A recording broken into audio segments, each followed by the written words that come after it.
Produzido pelo Departamento de Comunicação do Sindicato dos Metalúrgicos de São José dos Campos e região, direto do estúdio Vito Gianotti, entra agora no ar o programa Em Movimento.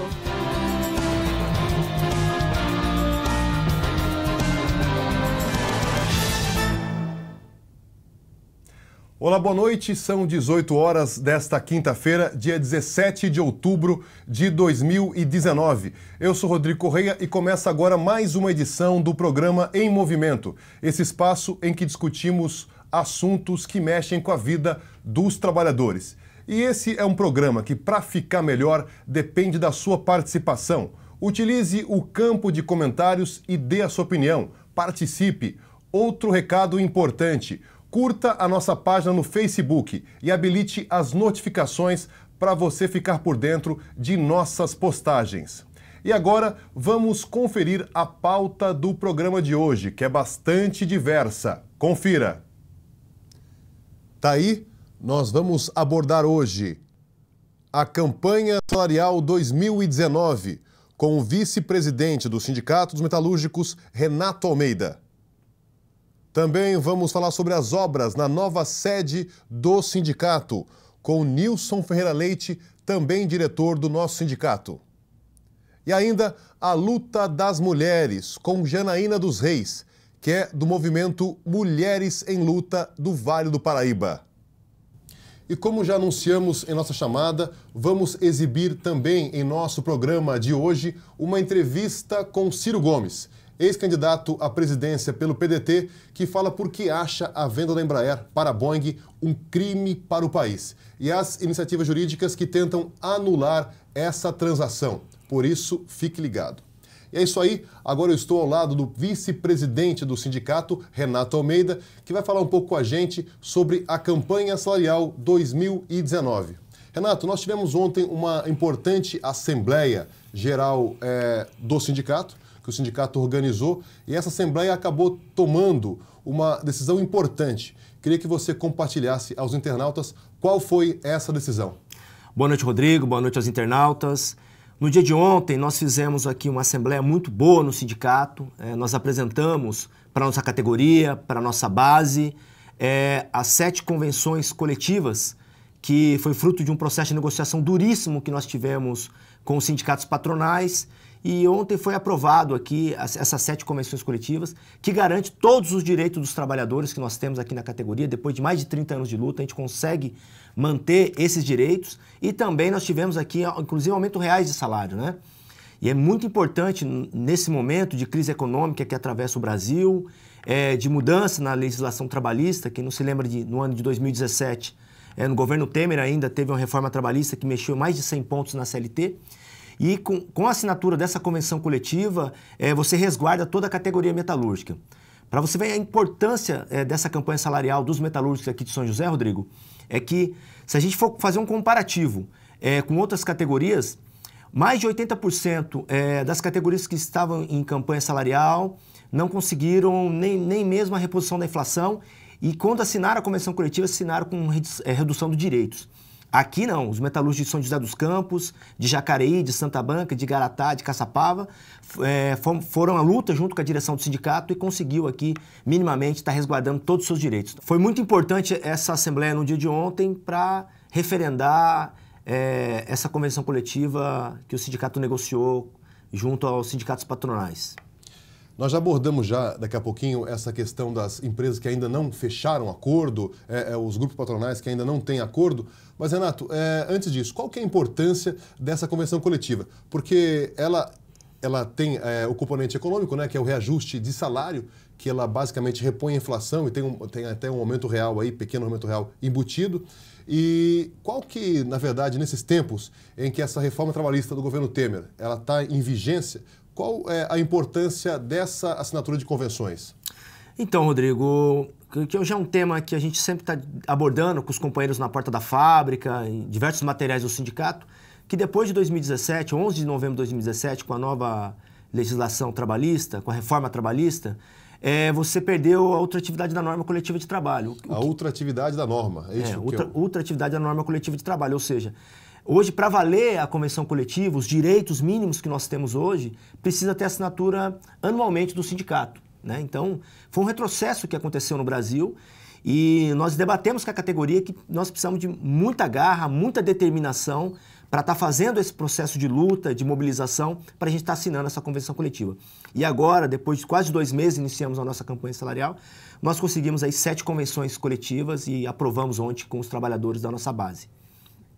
Perfeito. E agora, então, os setores que ainda não fecharam acordo, você citou o setor aero, a ideia, então, é manter a mobilização, aumentar, porque tem que, realmente, as empresas têm que garantir aí os direitos, né? Não pode querer passar a mão no direito do metalúrgico, é isso? Exatamente. Vocês viram aí, semanas atrás, nós fizemos uma forte greve na Embraer, né? Segue um impasse grande ainda na Embraer, porque a Embraer quer assinar uma convenção coletiva com retirada de direito, mandar os trabalhadores que possuem doença ocupacional embora, e o sindicato não aceita de jeito nenhum. E também tem toda a cadeia, os chamados parceiros que prestam serviço para a Embraer, que o sindicato na próxima semana, já que nós fechamos em diversas fábricas, vai liberar energia, a diretoria do sindicato vai estar empenhada nesse momento para estar fazendo a nossa campanha nesse setor. E também nós voltamos aviso de greve para os trabalhadores do Chacras Reunidas. Chacras Reunidas, que é representado pela Associação dos Empresários do Chacras Reunidas, a ASECRE, representa em torno de 45 empresas que até agora apresentaram uma pauta muito rebaixada. E nós ontem voltamos aviso de greve e nós vamos estar procurando mais uma vez a Associação dos Chacras Reunidos, dos empresários, para estar negociando. Caso eles não apresentem nada, nós vamos começar o processo de mobilização e vai ter muita greve lá na região.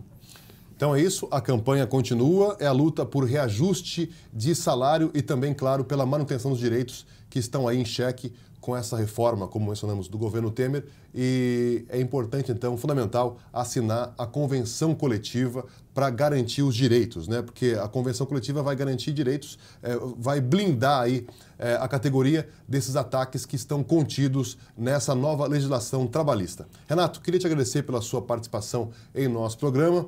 E se quiser falar mais algum recadinho, o microfone é seu.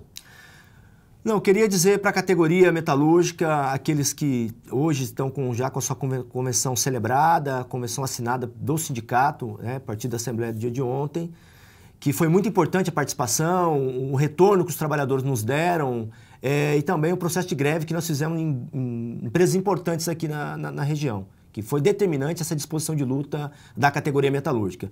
E dizer para as empresas ou para os grupos patronais ainda que não assinaram a convenção coletiva ou o acordo coletivo junto ao sindicato, que nós vamos para a luta. A nossa luta não acabou ainda, nós só vamos descansar de fato quando nós assinarmos aqui e deixar toda a nossa categoria blindada contra os ataques do governo e contra os ataques patronais. Então, no próximo período agora, vai continuar o processo de mobilização da diretoria do sindicato e nós queremos aqui um envolvimento cada vez mais dos trabalhadores da nossa base. Gente, agora vamos falar sobre a Embraer e a mobilização contra a venda da empresa para a norte-americana Boeing. Como já anunciamos, nós entrevistamos no dia de ontem o ex-governador, ex-ministro e ex-candidato à presidência pelo PDT, Ciro Gomes. E da mesma forma que o nosso sindicato, que tem liderado essa mobilização em defesa da soberania nacional e dos empregos dos trabalhadores, Ciro também está engajado nessa luta. Vamos conferir. Ciro Gomes esteve em São José dos Campos nesta quarta-feira, dia 16, onde deu uma palestra na Unifesp. Antes do evento, o ex-candidato à presidência da República pelo PDT concedeu uma entrevista em que falou de vários assuntos e também sobre a Embraer. O senhor na campanha se posicionou muito contra a venda da Embraer para a Boeing. E queria que o senhor dissesse por que essa venda da Embraer para a Boeing é negativa para o país e sobre a sua iniciativa do partido do senhor, que hoje adentrou ao Supremo, para contestar essa transação. Essa operação ela é ruinosa para o Brasil porque em todos os setores de alta tecnologia, o Brasil é um país que tem déficits astronômicos e crescentes, em todos. Desde os mais intermediários, indústria automobilística, o déficit é monstruoso, 80% do valor econômico de um carro produzido aqui no ABC Paulista ou no Vale do Paraíba vem do estrangeiro, a parte rica do carro, né? toda a química fina, todo o meio de diagnóstico médico, a informática, a telemática, as telecomunicações, a ótica, tudo isso, setores de tecnologia de intermediária para cima, o Brasil tem déficits monstruosos e crescentes. Há, entretanto, um único setor de alta tecnologia onde o Brasil é superavitário e ainda cresce mais potencialmente, porque amadureceram alguns projetos, não é, cujos investimentos duraram 3, 4, 5, 6 anos e que foram produzidos pela engenharia brasileira, pela inteligência brasileira do povo daqui, do Vale do Paraíba, com gente que vem de todos os lugares para esses centros de excelência tecnológico, que é o CTA, o ITA, não é, o IME lá no Rio de Janeiro, e que vieram se aproximar daqui porque aqui tem oportunidade. É o setor aeroespacial. E o setor aeroespacial está na hora da onça beber água, porque nós amadurecemos o projeto do KC-390, que é uma joia tecnológica extraordinária. Só para você ter uma ideia, o sistema de trem de pouso, para você ter uma ideia não, para o seu telespectador ter uma ideia, né, o sistema de trem de pouso do KC-390 é todo brasileiro. Não é? Todo desenvolvido no Brasil à custa de dinheiro público, porque é uma encomenda militar. Nós fechamos um acordo com a Saab, sueca, que não tem precedente na história do capitalismo mundial. Encontramos ali um nicho, uma oportunidade em que a Suécia, precisando expandir sua inteligência tecnológica e sua plataforma de atuação global, sem ter território nem população, escolheu o Brasil como parceiro estratégico para produzir o caça Gripen. Não é? E você tem na aviação civil, não é, os jatos médios, que já é o primeiro mercado do mundo, é dominado pela Embraer. Agora nós estamos lançando o 192. Esse 192 é um jato que vai bater no saco, para ficar aqui numa expressão grosseira, vai bater no centro de gravidade de uma Boeing decadente. E decadente por engenharia. Decadente porque lançou um 737 MAX que matou quase 1000 pessoas. E por erros de engenharia, erros de design, não é, que são a ponta do talento da engenharia brasileira. Qual a explicação de você entregar uma joia dessa na hora da onça beber água para o capital estrangeiro? Isso já é uma explicação errada. Agora tem fraudes aí. Por quê? Porque o estatuto da Golden Share, o estatuto da Embraer e a lei das SAs, juntas, não permitem o controle, o assalto hostil ao controle pelo capital estrangeiro dessa empresa sensível para a questão nacional. Por quê? Porque a Golden Share é uma fração do capital que dá ao governo brasileiro o direito de veto em decisões dessa natureza estratégica de repercussão tão transcendentalmente graves para o bem e para o mal, não é, no Brasil. E eles fizeram o quê? Fizeram uma fraude. Ali no Estatuto está proibida a propriedade concentrada de ações para além de 35% do capital estrangeiro. Portanto, é uma fraude que aconteceu. O que eles fizeram? Criaram uma empresa nova, tudo jogada de rábula, de advogados confiados na impunidade ou da falta de justiça no nosso país, que eu espero que possa ser reparado. Então, eles criaram uma empresa nova, por uma tal de joint ventures, a Embraer entra como 20% dessa empresa e a Boeing fica com 80% dessa empresa, sendo que esses 20% não têm direito a participar na decisão do negócio, nem nas deliberações. Isso é uma fraude. E o valor claramente aponta para um caixa 2 fora do país. Porque não é razoável, se você quiser comparar, no mundo dos negócios aí fora, que a gente acompanha, todo mundo ficou chocado. Mas vamos fazer uma comparação. O valor da operação Boeing, Embraer, com a concordância do governo do senhor Jair Bolsonaro, de 9 ministros oficiais generais, que neste passo estão se comportando como verdadeiros traidores da pátria. O brigadeiro Eduardo Gomes deve estar se revirando no túmulo. Pois bem, o valor desse negócio é parecido com o valor que se pagou pelo Hotel Copacabana Palace.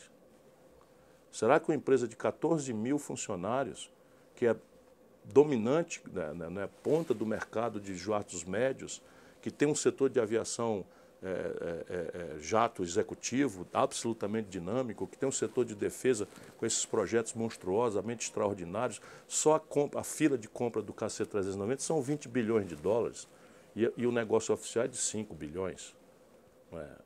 O valor que a Avon vendeu-se para a nossa Natura é um valor igual.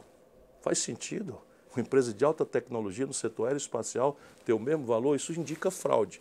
Então eu juntei essas coisas todas e eu sou advogado ativo, e entrei com uma ação no Supremo Tribunal Federal. Já foi escolhido o relator, é o ministro Barroso, e a quem eu vou procurar, mas eu tenho é necessário que a sociedade brasileira faça chegar ao ministro o apelo para que a gente examine isso com severidade. E, por a nossa sorte, os europeus farejaram a falcatrua.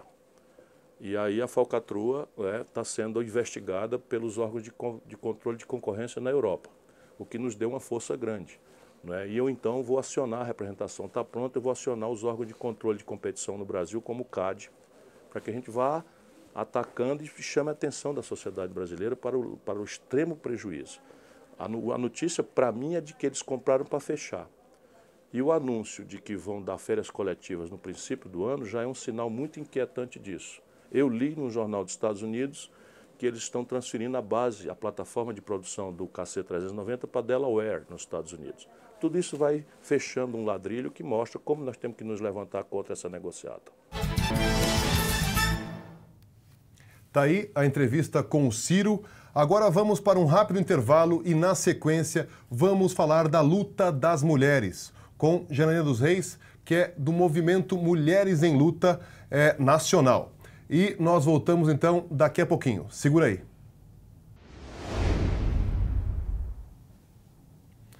Muito bem, agora são 18 horas e 17 minutos. Nós estamos de volta com o programa Em Movimento. Já percebe, eu estou aqui ao lado da companheira Janaína dos Reis, que é da Executiva Nacional do movimento Mulheres em Luta.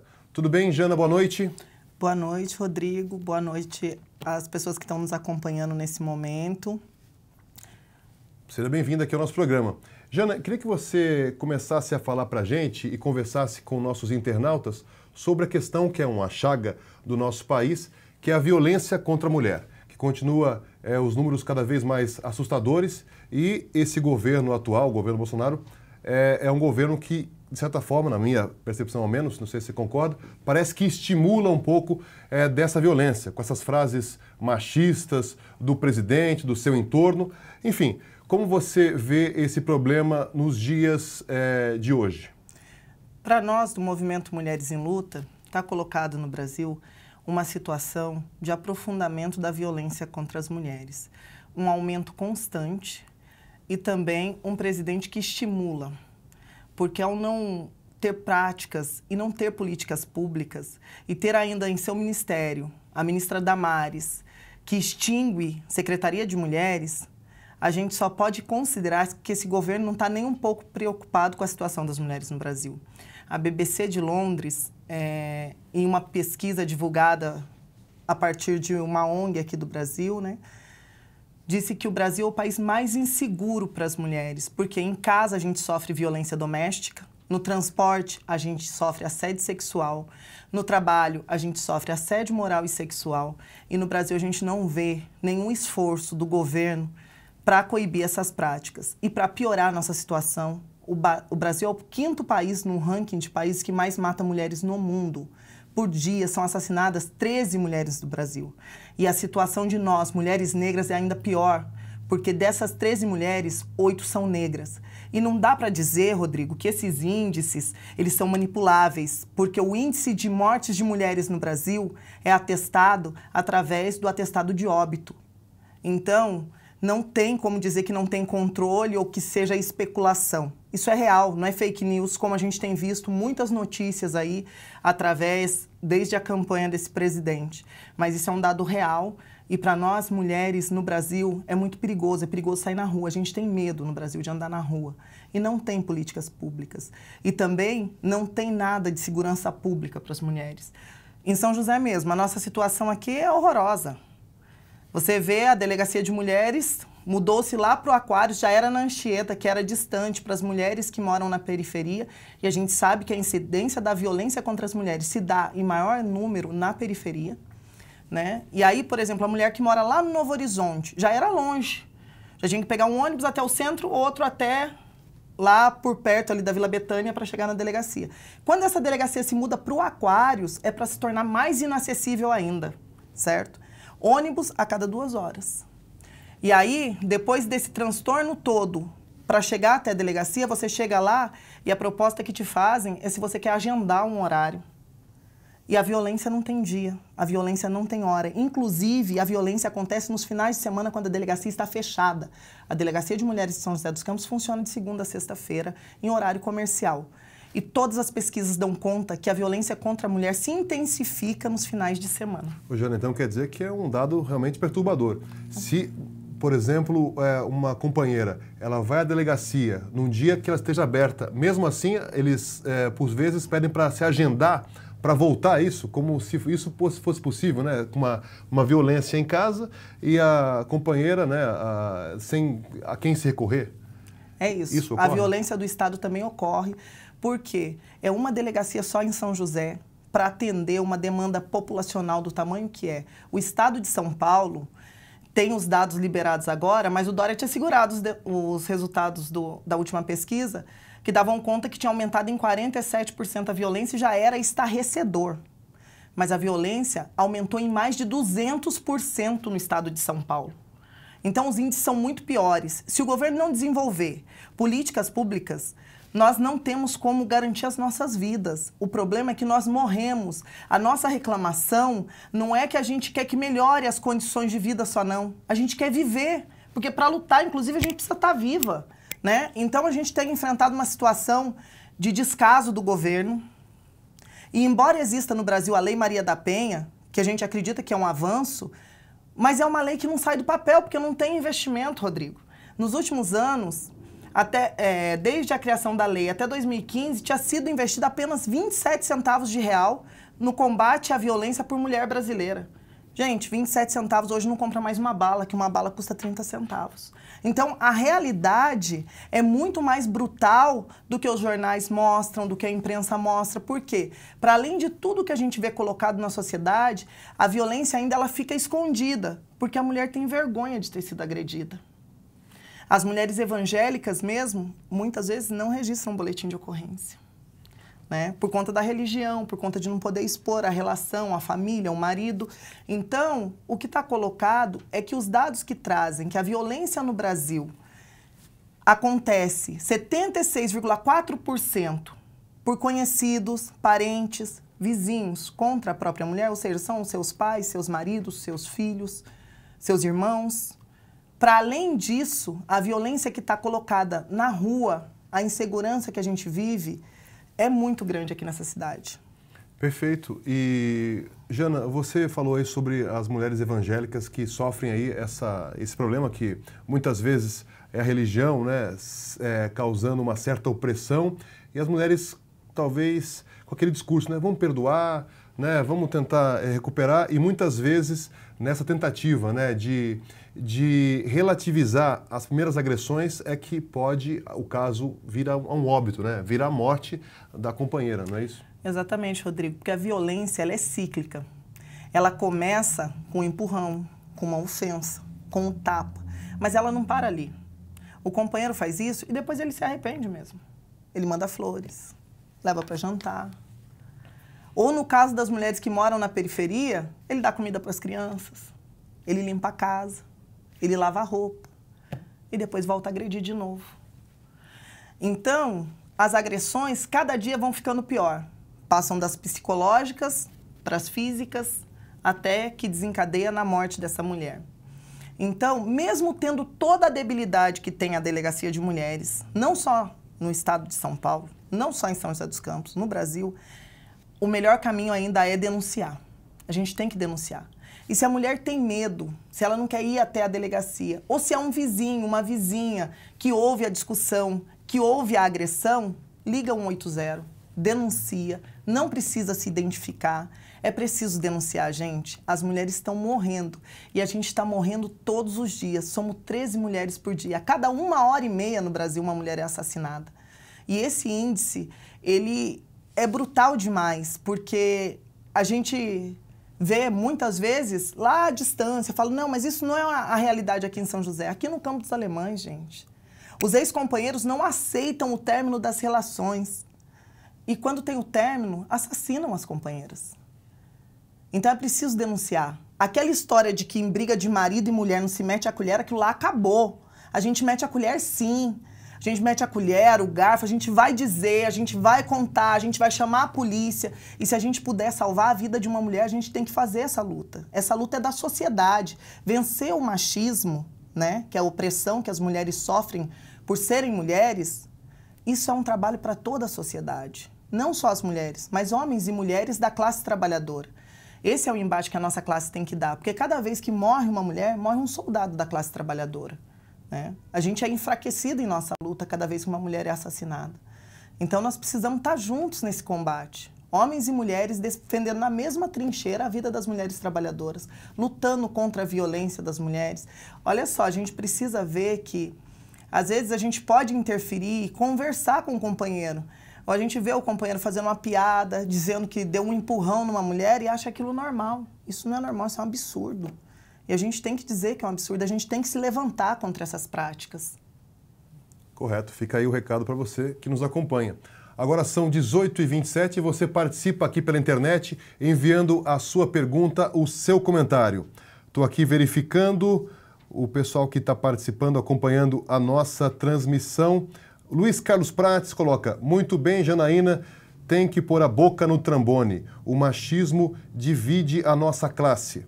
Outro companheiro aqui, Joaquim Aristeu Silva: parabéns, Jana, pela luta. Mais uma companheira aqui participando, Patrícia Silva: parabéns, amiga, pela sua garra e luta. E para além dessa violência, que é a violência física, psicológica que a gente sofre uma violência de Estado também. Vocês veem aí o caso de desemprego, que já é gigante. São mais de 78 milhões de pessoas desempregadas. Dessas pessoas desempregadas, grande parte são as mulheres. Por quê? Nós somos as primeiras a ser atingidas pelas crises. Então, está tendo uma crise do capitalismo e a gente acaba pagando a conta, né? Se a gente levar em consideração o número de mulheres que estão indo morar nas ruas, gente, porque não consegue mais pagar aluguel, não consegue mais pagar água, luz, são famílias inteiras. Então, a gente estava tendo até uma reunião esses dias aqui do MML na região e as companheiras estavam falando, essa realidade dos moradores e moradoras de rua, das pessoas que pedem no semáforo, demonstram o quão profunda está a crise no Brasil, né?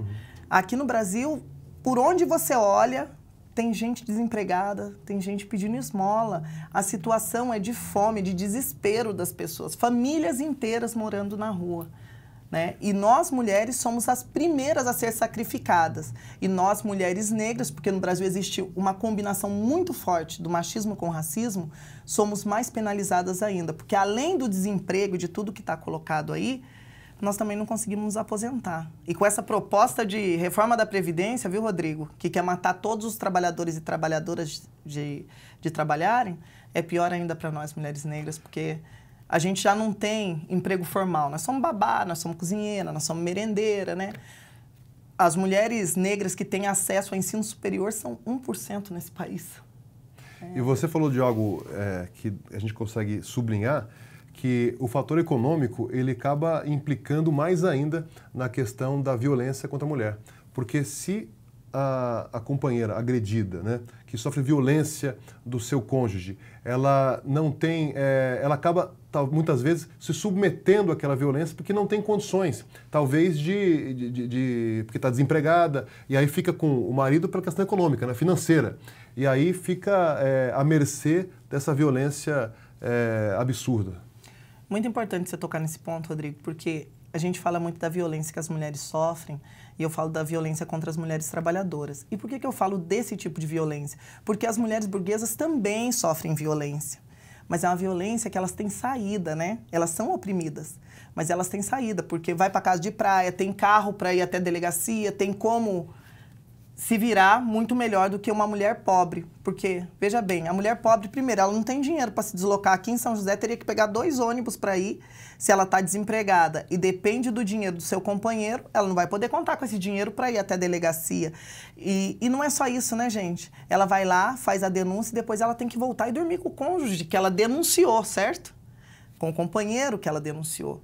Então, muitas vezes, as mulheres não fazem boletim de ocorrência por isso, pelo risco que correm após denunciarem, né? Já existem algumas medidas no Brasil que são diferenciadas. No interior do estado, por exemplo, tem um botão de segurança que as mulheres que têm medida protetiva recebem para em caso de violência, de verem que vão ser agredidas, elas tocam e a polícia chega como se fosse um alarme de banco.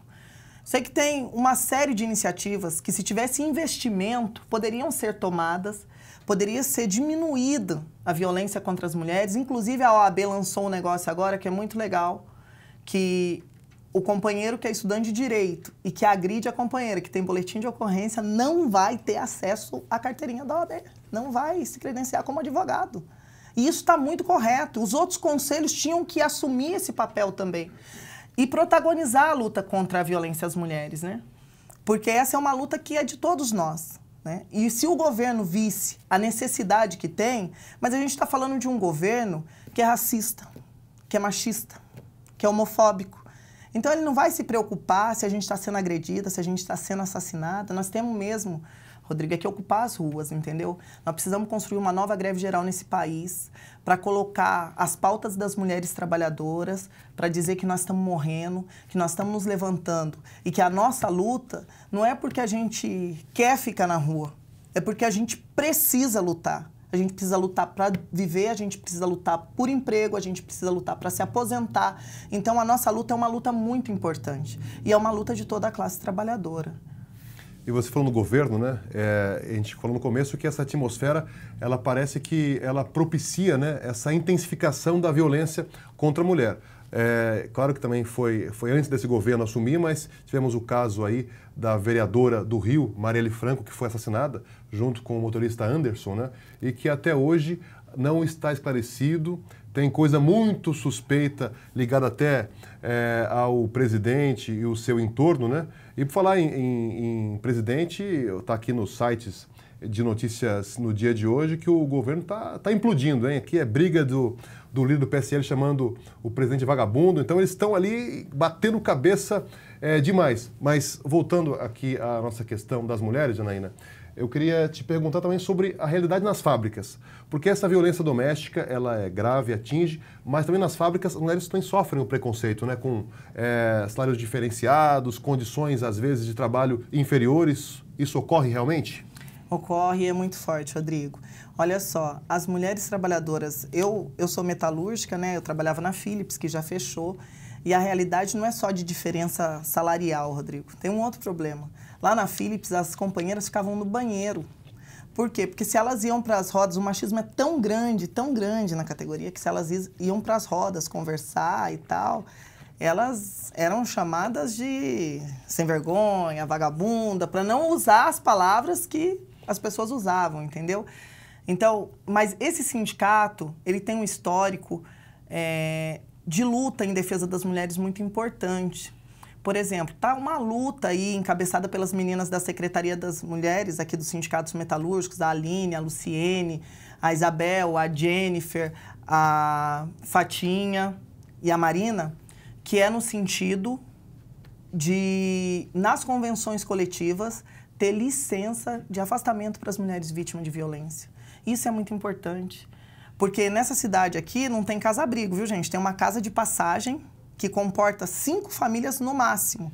Para uma cidade do tamanho de São José, quando a mulher é agredida, para onde é que ela vai voltar, entende? Não tem para onde ela ir. Seria casa-abrigo, mas aqui... Aqui não tem, aqui não tem. E é uma exigência que a gente tem que fazer, prefeito Felício Ramute, assim como é uma exigência sobre o Hospital da Mulher, que era uma fábula de campanha, que era uma história toda, e hoje aqui em São José, para a mulher fazer mamografia, está demorando 6 meses, gente.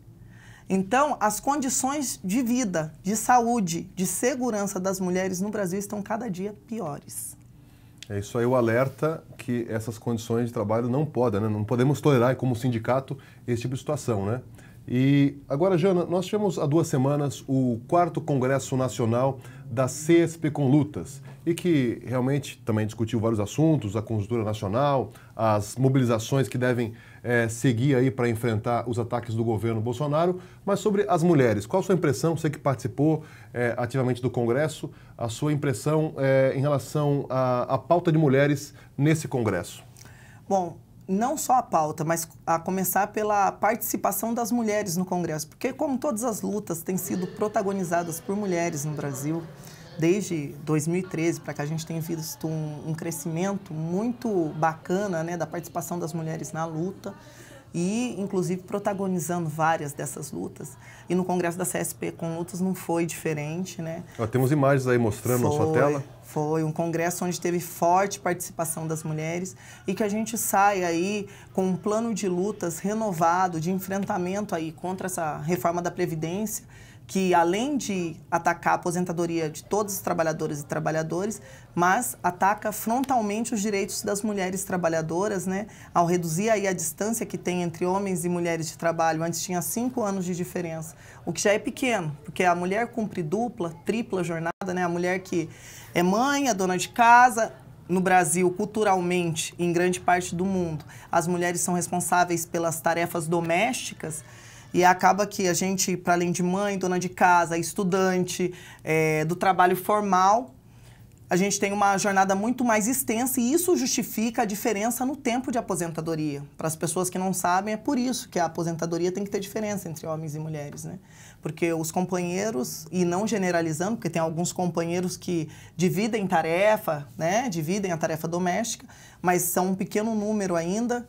Inclusive, aos companheiros que não o fazem, tá na hora de começar, viu, gente? Vamos dividir tarefa, porque a casa todo mundo suja, vamos limpar junto. Os filhos a gente fez junto, então a gente cuida junto, a gente cria junto, a gente leva para a escola, revezar, lavar aquela louça da pia, não cai a mão de ninguém. Então, isso é parte também do combate ao machismo, a divisão de tarefas dentro de casa, né? Então, é muito importante que nós todos estejamos conscientes da necessidade dessa divisão de tarefas no cuidado com os filhos, que diminuiria um pouco a nossa carga, que já é muito pesada. Ok, Jana, agora são 18h38 em ponto. Nós vamos já praticamente encerrando esse bloco.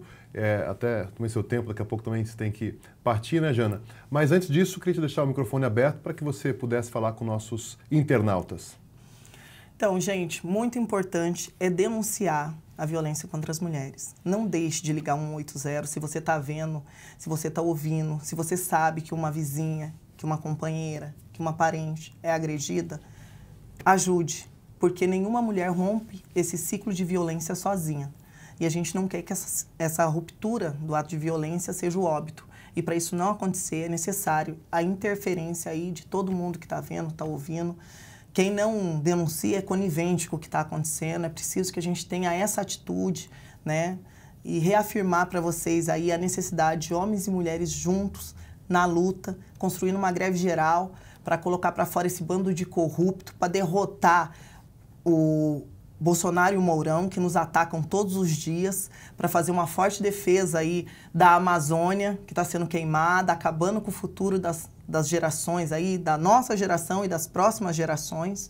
Então, é necessário que a gente esteja mobilizado, em luta, para construir aí um futuro melhor, com mais dignidade para os nossos filhos, para os nossos netos, para as pessoas que a gente ama, e deixar aqui um legado de que a Terra vai continuar, porque do jeito que está indo, aqui tudo vai se acabar, né? Então, é necessário que a população tome para si essas batalhas, essas lutas que a gente vai estar colocando aí em pauta todos os dias, porque esse é o papel que as pessoas que se colocam à frente da luta e sentem a necessidade de lutar têm que estar protagonizando na sociedade. Agradecer aos sindicatos metalúrgicos por esse espaço, porque esse espaço é muito importante, não só para o movimento sindical, não só para os movimentos sociais, mas é um espaço que a gente tem um canal aberto, já que a mídia boicota tudo que a gente faz, onde a gente consegue expor aí as nossas pautas, falar das nossas lutas e da nossa realidade. Mas vamos fechar falando de alegria. Para falar de alegria, eu quero falar de carnaval, que eu sou do Bloco Sofia da Vida aqui em São José. E nós estamos lançando um edital a partir de hoje de um concurso para o Samba Enredo 2020, né? Que o tema é Ser Diferente é Legal. E aí, entrem lá no Face do Sofia da Vida, quem for compositor. A regra é a seguinte, se for uma mulher escrevendo, ou se for um homem e uma mulher, tem um ponto a mais. Então, vamos entrar, vamos participar. O prêmio é 500 conto em dinheiro para quem ganhar aí, para o Samba Enredo escolhido, né? Vamos participar e no dia 22 de novembro, a gente tem aqui nesse espaço do sindicato, na Rua Francisco Paes, 316, aqui no centro, a partir das 18 horas, o concurso do Samba Enredo, daqueles que foram inscritos. Pode se inscrever de hoje até o dia 31 de outubro. Então vem, se inscreve, vamos participar. Escreve aí a letra do nosso samba. Nós queremos você aqui com a gente nesse bloco, que tem uma bateria de mulheres, que é muito importante que a gente reforce que o bloco é contra a violência às mulheres, contra todo tipo de opressão, contra a LGBTfobia, contra o racismo. Vamos junto, vamos fazer um carnaval 2020 diferente? É isso aí, Bloco Sofia da Vida 2020, né, Lucão? Então, no próximo bloco nós vamos falar sobre as obras da nova sede do sindicato que estão bem adiantadas. E sobre isso nós vamos receber aqui no estúdio o diretor do sindicato, Nilson Ferreira Leite. É rapidinho, daqui a pouquinho a gente volta. É isso aí, o Laurão dando um recado. Felícia ao sindicato. É importante que você, além de fortalecer a luta da sua entidade por emprego, salário e direitos, também tem benefícios como esses convênios que nós vamos mostrar durante os próximos programas. Vocês acompanham? Estou aqui ao lado do diretor do sindicato e também tesoureiro do sindicato, Nilson Ferreira Leite. Boa noite, Nilson, tudo bem? Boa noite, Rodrigo. Boa noite ao pessoal aí que assiste, que acompanha o programa. Boa noite, seja bem-vindo ao nosso espaço aqui, Nilson. Nós vamos falar agora sobre as obras que o sindicato tem feito para a nova sede da entidade, lá na rua Maurício Diamante. E sobre isso, nós temos umas imagens aí, depois o André põe no ponto, de como estão as obras, e daqui a pouco a gente vai revelar como está o projeto. Vamos colocar como que está um pouco rolando lá as obras, os engenheiros trabalhando. Mas, Nilson, enfim, o sindicato é uma entidade muito importante aqui na cidade, na região, cumpre um papel histórico, né, de lutas, e tinha uma casa, né, uma sede já bastante, vamos dizer, né, estava bastante velhinha ali, precisando de um reparo. E aí a diretoria ela decidiu fazer essa reforma, não é isso? É isso, Rodrigo. Com satisfação que eu venho dizer aqui que os trabalhadores agora, no final do ano, vai ser entregue uma casa nova, né? O sindicato, depois de um ano aí, no início das obras, vai ser entregue agora no final do ano. Mas daqui a pouco eu falo mais sobre isso. O que eu queria dizer é sobre o que você já começou falando. Esse sindicato era uma estrutura já antiga, né, lá dos anos 60, e que mais de 30 anos que não tinha uma reforma importante. E não comportava toda a estrutura, todo os nossos efetivos funcionários, inclusive, só para ter uma ideia, os advogados se atendiam ao lado, né, os jurídicos atendiam ao lado e tal, não comportava. E, além disso, com problemas graves na parte hidráulica, na parte elétrica. E aí foi, então, decidido, né, que era preciso fazer essa reforma. André, põe as imagens também para a gente acompanhar agora. Vamos narrando por cima aqui, ó. Essa, então, é a atual situação, atual estágio das obras do sindicato. Ó. O pessoal aí, internamente, já colocando pisos, né? São imagens que nós fizemos ontem mesmo. E você acompanha que o trabalho está sendo feito e na parte interna está bem adiantado, né, Nilson? É isso, Rodrigo. Olha só, essas obras, ela começou em novembro do ano passado, né? Você vê aí pela imagem que está aparecendo, que está no acabamento já.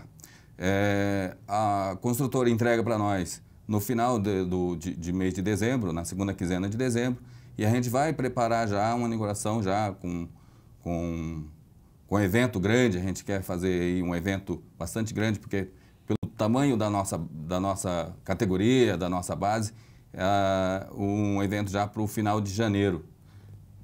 Perfeito. Esse é o auditório, né?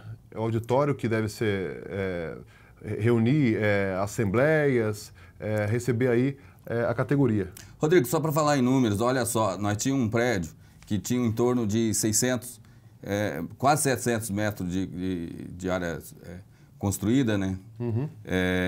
E nós também construímos do lado uma nova construção de quase 400 metros quadrados de nova construção que anexou o prédio antigo. Ele tem 2 andares, né?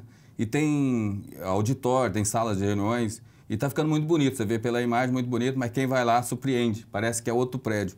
Do prédio antigo a gente aproveitou pouca coisa, a gente praticamente aproveitou as paredes e a fundação. Uhum. O resto a gente fez tudo novo, com produtos de alta qualidade. Só para outros números também, depois dele pronto, ele vai chegar a quase 1.100 metros quadrados de área construída com estacionamento, com 17 vagas. Eu acho que a categoria vai se sentir muito satisfeita por ter pedido isso, né? O sócio reclamava muito, pedia muito uma instalação com acessibilidade, por exemplo. O prédio antigo não tinha, agora vai ter elevador acessível para todo mundo, vai ter as salas com ar-condicionado, climatizados, inclusive para as assembleias nossas, né? Que o auditório, a gente todo modelado também, e as salas de reuniões. Acho que é isso, o tratamento primeiro, o tratamento dos trabalhadores, o tratamento do sócio. Eu tenho aqui uma colinha para dizer a vocês, e já pode colocar aí, André, acho que tem uma apresentação de PowerPoint, para a gente exibir aí as imagens do projeto, de como vai ficar ao final, né? Claro que um projeto sempre tem depois algum detalhe que é alterado, mas pode colocar aí as imagens, pode passar, essa deve ser a planta do auditório, pode passar, André, para a gente ver, olha, aí uma imagem do auditório aí, do novo auditório do sindicato, do prédio da sede central, e, como o Nilson disse, vai ser de alta qualidade, materiais muito bonitos, por sinal, aí, o mármore aí colocado, e todo climatizado, né? Com ar-condicionado para evitar que o pessoal passe calor na sede. Exatamente. Aí o banheiro, e essa, então, são algumas imagens. Pode ir passando aí também, André, para o Nilson ir comentando. Aí são os pavimentos, né? São quantos andares? Continua o térreo? O térreo, o primeiro e o segundo andar. Sim. Aí as salas distribuídas, nós conta aí com 30 salas, né? Incluindo o auditório e também a sala de reunião. Segura aí, André. Desculpa te interromper, Nilson. Esse é o prédio antigo, né? Que o pessoal conhece durante muitos anos, né? E o sindicato foi fazendo aí uns puxadinhos para receber, mas agora vai ter cara nova e vai ficar com essa cara aí, a nova sede do sindicato. Tá de parabéns à diretoria, vai ser realmente uma casa digna para receber a categoria. Você vê ali na imagem antiga, era 3 terrenos. O sindicato tinha um, que lá dos anos 60 aí no início, e depois foi adquirindo ao lado. E hoje a gente fez tudo num só que cabe todos os nossos setores, né? Os departamentos, os setores. Os departamentos aí, tudo num só. Inclusive, hoje nós vivemos aí com os aluguéis, né? Algumas salas alugadas. Isso também vai gerar economia para o sindicato, que não vai precisar de estar mantendo mais os aluguéis. Isso, apesar da crise no país, esse governo maluco aí, as pessoas aí sem saber para onde ir, o sindicato investindo aí para que o sócio, né, e o metalúrgico, de forma geral, possa ser bem recebido e atendido no sindicato. Aqui eu tenho uma colinha para dizer a vocês, o Nilson já falou alguma coisa, mas o prédio novo conta com 30 salas, né, incluídos biblioteca, sala de reuniões e auditório, com sistemas modernos de sonorização e multimídia. Então já vai vir um prédio bastante pronto para atender as demandas da categoria. Então, Nilson, eu acho que é um investimento que o sindicato tem feito e que tem como objetivo receber bem o sócio. Exatamente, Rodrigo. Você vê aí também que nós temos em torno de, na nossa base hoje, 35 mil trabalhadores, em torno de 35 mil trabalhadores, de sócios nós temos em torno de 9 mil, e há espaço de crescimento de sócio. E nós queremos que os trabalhadores sejam sócios, para fortalecer a nossa luta, o que esse sindicato representa na nossa cidade, que representa na nossa região. Então, o sindicato, aqui no centro da cidade, com a importância que tem São José, para o Vale do Paraíba, um sindicato igual ao nosso, metalúrgico, que luta pelos trabalhadores, luta pela condição melhor de trabalho, pelas condições melhor de vida, nesse momento acho que é importante esse investimento. Nós vem em contramão dos outros sindicatos, das outras centrais, que têm colocado à venda ou vendido as sedes ou subsede, nós vem dizendo que nós estamos aplicando o dinheiro dos trabalhadores numa nova sede, num novo projeto e com uma nova cara de sindicato, né? Com tecnologia, com apreensão, com os trabalhadores podendo se sentir em casa. É isso que nós queremos e é isso que nós buscamos. Por isso que eu acho que é tão importante nesse momento, nós estamos dizendo que nós vamos entregar aí no final do ano, no início de 2020, uma nova sede para os trabalhadores aqui em São José dos Campos. É isso, estamos com o diretor do sindicato, Nilson Ferreira Leite, falando sobre as obras na nova sede do sindicato. Agora são 18h53, o pessoal participa pela internet aqui, dando o seu recado. No último bloco, nós tivemos aqui a companheira Janaína dos Reis, que é do movimento Mulheres de Luta, e as falas dela acabaram repercutindo. O Joaquim perguntou depois, num outro programa, a gente vai debater e responder. Ela falou de forma lateral sobre o assunto, Joaquim, mas ele pergunta aqui, Jana, que relação essa violência contra a mulher tem com a política de ódio pregada pelo Bolsonaro? Eu acho que, como ela mesmo mencionou, tem muito a ver e essa atmosfera acaba contribuindo para o aumento dessa violência. Outra companheira aqui que se manifestou algumas vezes, a Benedita Pereira de Lima, ela coloca aqui uma provocação interessante, né? Você não acha que já passou da hora do sindicato ter uma mulher como presidente? Olha aí, quem sabe que se no futuro, né, isso realmente aconteça, uma mulher possa liderar o sindicato. Né? E está aqui então o pessoal participando e você envia a sua pergunta. Estamos aqui com o Nilson Ferreira Leite discutindo sobre as obras do sindicato, também sobre a categoria agora. Nilson, agora para a gente pegar esses momentos finais do programa, você que também está aí nas lutas todas, e é de Jacareí, né? Também atua em Jacareí, um setor aí, uma cidade importante que o sindicato também abarca, né? Compreende a base do sindicato. Como estão as lutas hoje em Jacareí, a campanha salarial, algo a se destacar em relação a Jacareí? Olha só, Jacareí é uma cidade importante, né? São José dos Campos, Jacareí, o vale todo aqui. Nosso sindicato é Jacareí, São José, Caçapava, Igaratá e São José. Mas nós, muitas vezes, a gente fala muito aqui de São José, até porque aqui é a maior cidade, tem as grandes empresas, as grandes indústrias aqui metalúrgicas. Mas Jacareí, ela tem se destacado em muitas das lutas, né? A luta da Shell, dos trabalhadores da Shell, das últimas greves. Agora, recentemente, a luta dos trabalhadores da Armco, a greve da Parc, né? Há 2 anos atrás, foi importante. Eu acho que, nesse momento, os trabalhadores de Jacareí estão de parabéns, os metalúrgicos, pela luta que tem feito, travado aí contra os ataques do governo, os ataques dos patrões, e nós temos mantido os nossos direitos, né? Inclusive, na entrevista que o Renato deu aqui antes, ele falava sobre isso. Então, acho que está de parabéns a todos, os metalúrgicos, pela essa luta, não só a diretoria, mas os ativistas, os trabalhadores, o sócio-sindicato, a base como um todo. Perfeito, Nilson. E aqui o pessoal participa, ó, e o pessoal já vem cobrar aí mais coisas, hein? O João Arruda diz aqui, ó, Nilson, estamos reivindicando uma reforma na subsede de Jacareí também. Vai ficar chique. Falar para o João Arruda aí que tem um projeto já, né? Já me apresentaram o projeto, nós não apresentamos ainda para a diretoria, mas provavelmente vai ser apresentado também para a diretoria esse projeto. Até porque que Jacareí também não pode ficar de fora, né? Quando a gente pensa no centro de São José dos Campos, mas também nós pensamos em Caçapava, pensando em Jacareí, pensando na subsede da Chácara Reunida, inclusive a Chácara Reunida também passa por uma reforma, Rodrigo. Nós não falamos aqui que não estava na pauta, mas passa também, vai ser entregue agora no final do ano também, numa adequação da obra que tinha feito, nós estamos melhorando lá aquela construção. A subsede da Zona Sul que fica nas Chácaras Reunidas. É exatamente.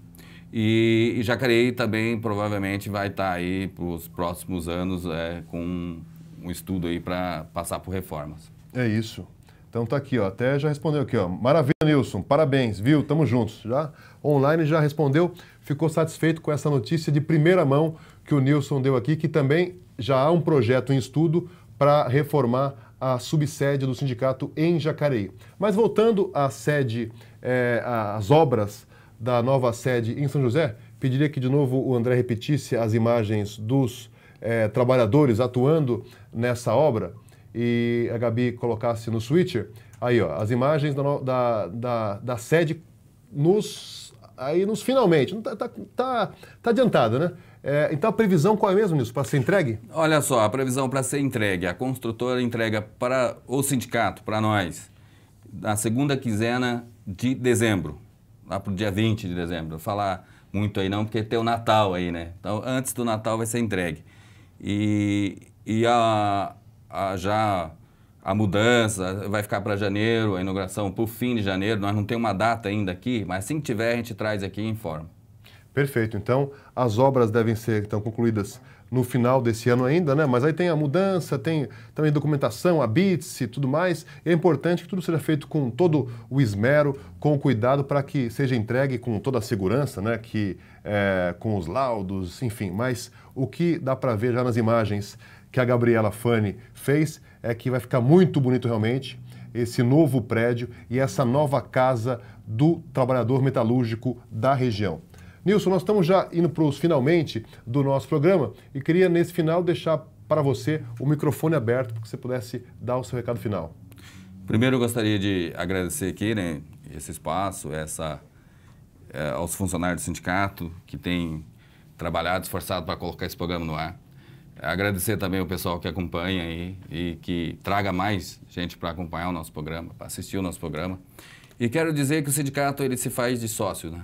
Quer dizer que os trabalhadores aqui de São José dos Campos, metalúrgicos da região, né, de Jacareí, tá de parabéns pela casa nova que vai ter.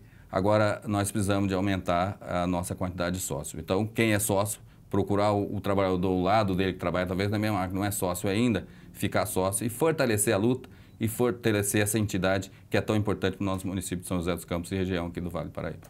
É isso aí, gente. Ficar sócio para manter essa máquina funcionando, que, como eu disse antes, além de lutar pelos direitos, pelo emprego, salário e direitos, também tem essa parte de receber, são vários eventos, os festivais, o torneio de futebol que ocorre todo ano também, e os convênios, jurídico, colônia de férias, é importante ficar sócio e além de você fortalecer a luta, você também acaba tendo essa contrapartida boa de lazer e atividades esportivas. Uma última, você já falou já o seu último recadinho, mas para aproveitar aqui o nosso programa ao vivo, o Joaquim Aristeu Silva disse isso aqui. Nilson, nosso homem das reformas, mas não é reforma lá do governo não, hein, do trabalhista, é reforma boa, né, Nilson?